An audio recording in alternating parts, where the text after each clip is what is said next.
Muito bem, dando início aqui a correção das questões da FUVEST 2025 aqui no V1, beleza? Vamos lá. Vamos aqui para a questão 12. Olha aqui o tema, hein? Petróleo, altíssimo valor de mercado. Em Big Tech, a ascensão dos dados e a morte da política. Morozov estabelece um paralelo com os setores extrativistas de recursos naturais, como o petróleo, colocando no centro da discussão o modo de produção dessa economia que ele chama de extrativismo de dados. Apesar de a frase "os dados são o novo petróleo" ser um chavão fraco em termos conceituais, Morozov acha o modismo útil para debatermos as matrizes extrativistas desse modo de produção, em especial a forma como as grandes empresas de tecnologia continuam escavando a nossa psique, tal como as empresas de petróleo escavam o solo. Beleza? Olha aqui a fonte. Rafael Zanata, Extrativismo Digital 451, beleza? Vamos aqui para o texto 2. Colonialismo de dados é um modo de configurar o mundo inteiro, de tal forma que um recurso novo possa ser extraído, beleza? E esse recurso é a vida humana a partir da qual se pode extrair um valor econômico.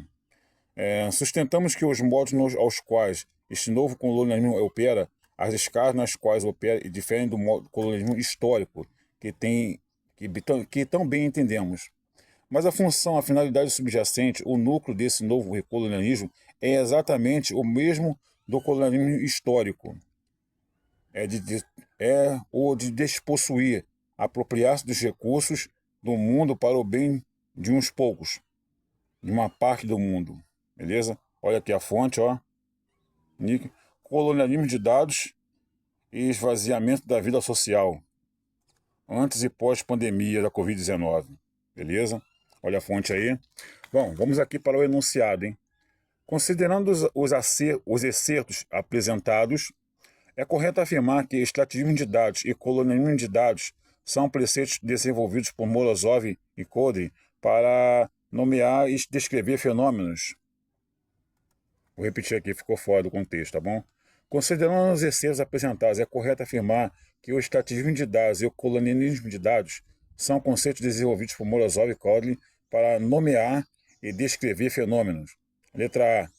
Baseados em mecanismos inéditos de acumulação de dados da história, de amplo alcance, complementares e centrais para diferenciar a atual fase do modo de produção capitalista? Nada a ver.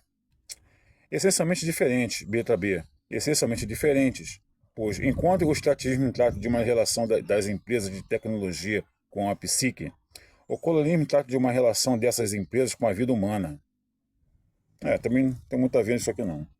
Letra C, cuja lógica de apropriação é diferente daquela verificada em relação ao petróleo e que explica os limites da comparação entre os dados produzidos por usuários da internet e o petróleo. Deixa para lá.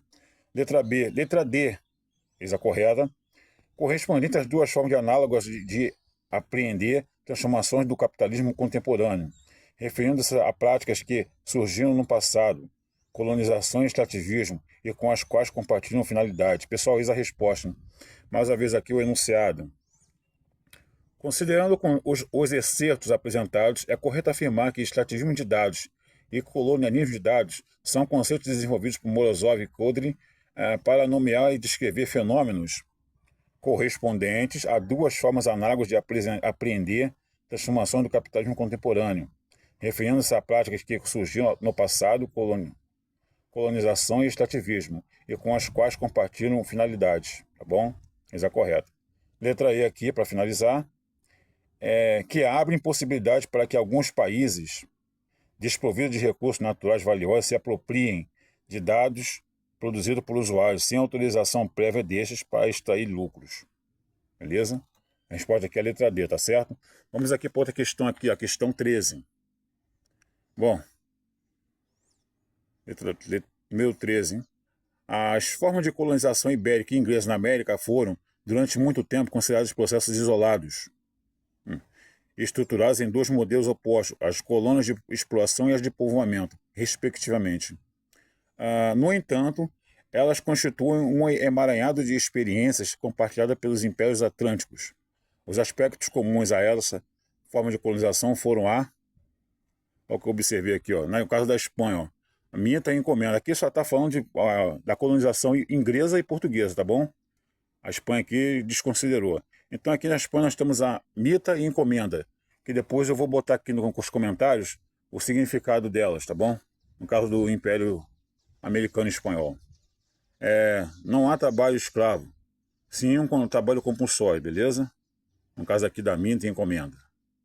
Bom, olha só, hein?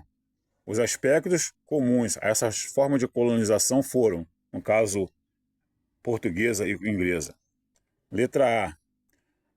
A partir dos colonizadores da metrópole na qual saíram por fatores religiosos, não só religiosos, e a adoção de trabalho livre como forma de base da produção, viajou na maionese. Letra B. Está voando aqui a folha. Dominação e exploração dos povos originários e o emprego sistemático do trabalho forçado dessas populações. Pessoal, isso é correto, hein? Mais uma vez aqui enunciado, ó. Os aspectos comuns a essas formas de colonização foram, no caso, portuguesa e inglesa, dominação e exploração dos povos originários e o emprego sistemático do trabalho forçado dessas populações.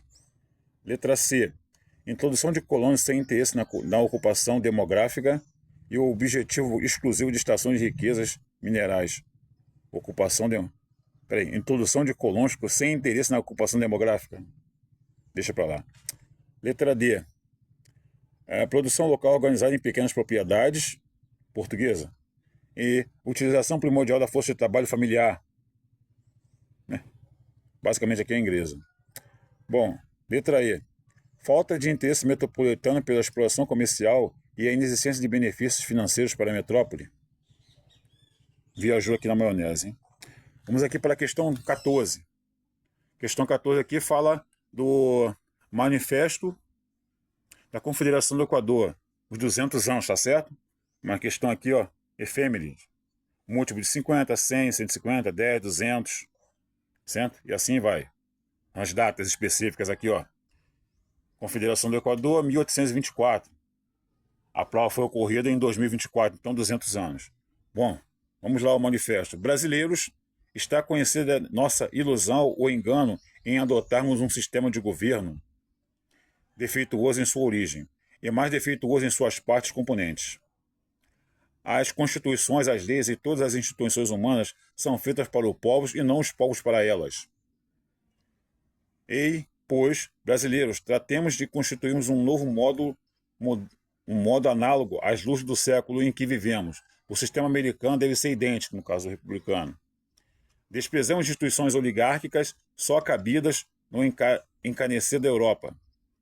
Ó, Manuel de Carvalho Paz de Andrade, a fonte. Do Manifesto de Proclamação da Confederação do Equador. Beleza? A fonte? Vamos aqui para o enunciado. O excerto apresenta texto do manifesto divulgado pelos rebeldes da Confederação do Equador, 1824, e reage explicitamente, hein? Letra A, diz a correta.